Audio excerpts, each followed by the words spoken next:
These are the books that are putting that book buying ban I'm under until March in very serious jeopardy.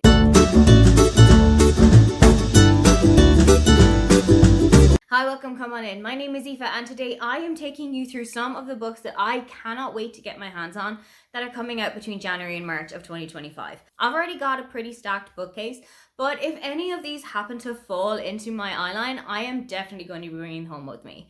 Most of them are in the romance genre because that is where I predominantly find myself, but there are a couple of thrillers in here too, just to keep things a little bit exciting. First off, already come out on the 7th of January is Beg, Borrow or Steal by Sarah Adams. I absolutely love Sarah Adams' writing. She writes a lot of closed-door romances, but that doesn't necessarily turn me off them because the chemistry is amazing. There is so much chemistry and tension between all of her characters that I don't particularly miss any of the smut that isn't there. This is following Emily and Jack. They have known each other since college and it was basically hate at first sight. They were academic rivals and they didn't even get along together when they had to work as teachers in the same school. But Jack and Emily have actually gone their separate ways. Emily has stayed in her small town and Jack moved to Nebraska with his fiancée. It's now a couple of years later and Jack is back in town. He is single and he has just moved into a new house so that he can get it all renovated, start his life over, and he wants to continue his career as an author. He has got a pen name and he has written a couple of books and published them to a lot of acclaim, but nobody knows that it's him. Emily is also working as an author and Jack is absolutely nothing like any of the heroes that she has written into any of her romance books. It turns out, however, that Jack and Emily's paths are about to cross again. Not just as colleagues, but as neighbours, because Jack has just bought the house that is next door to Emily. I am so excited to see where Sarah Adams is going to bring me next. I absolutely loved the Well in Rome series, and I've got a couple of her other books that I really want to get to, so I am so excited to get a copy of this one. Coming out on January the 16th is So Thrilled for You by Holly Bourne. I loved Holly Bourne's books when I was in my big YA reading phase, and I've really enjoyed her adult books so far, so this is one that I've truly got my eyes on. It also has a really interesting concept because it's focused around a baby shower. This is following Nikki, Lauren, Steffi, and Charlotte.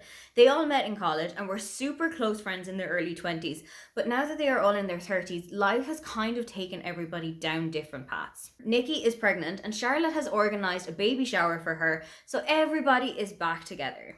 Except that the evening is about to end in tragedy. Nikki's house has caught fire and every single person of the four group is a suspect for different reasons. This book deals with infertility issues, with being child-free by choice, with being pregnant but not super glad that you're pregnant about it, and also with struggling with motherhood and having young children in the home. And I'm really interested to see what all of these different depictions is going to look like. Also coming out on January 16th is a romantasy called The Baby Dragon Cafe by A.T. Qureshi.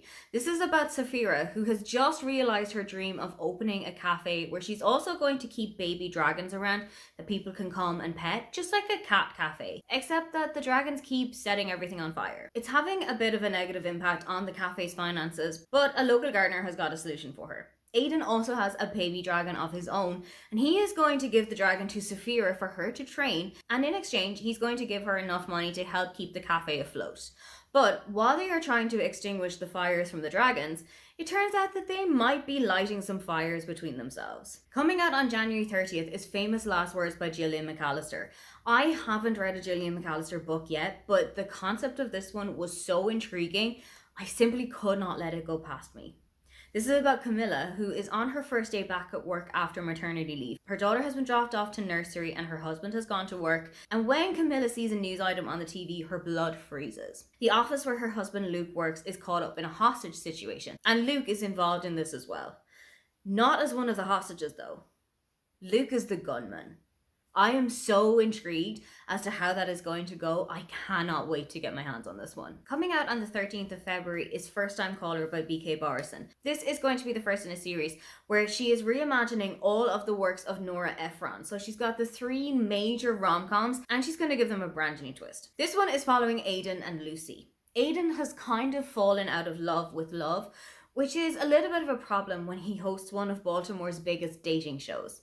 But when he gets a phone call one evening from Heartstrings, who is calling in for advice for her mom, then things really start to pick up. Heartstrings, or Lucy, is now finding her own love life being completely scrutinized and pulled apart by the residents of Baltimore, but it's starting to look like the love life that she wants might be found behind the pair of headphones that are sitting next to her. Coming out on the 6th of March is A Witch's Guide to Magical Innkeeping by Sangu Mandana. I read The Very Secret Society of Irregular Witches in October of 2024 and I instantly fell in love with it, so I knew that when this was coming out, I had to get a copy of it.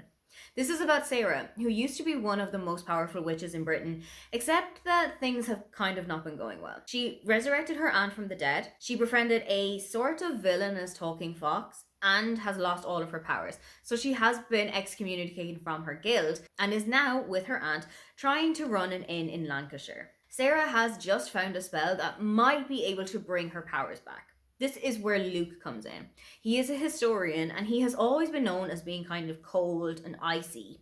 He has absolutely no interest in helping out with Sarah's problems, but everybody is surprised when he eventually agrees to give her a hand.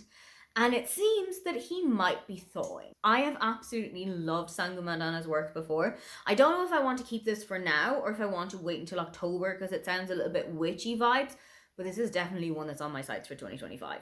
Those are the books that I cannot wait to get to being published between January and March in 2025. What book is it that you genuinely cannot wait to get your hands on? If you would love to leave me a comment but you can't think of anything you'd like to say, then just leave me the eyes emoji. Don't forget to like and subscribe because I have new videos every week. Now, get on out of here.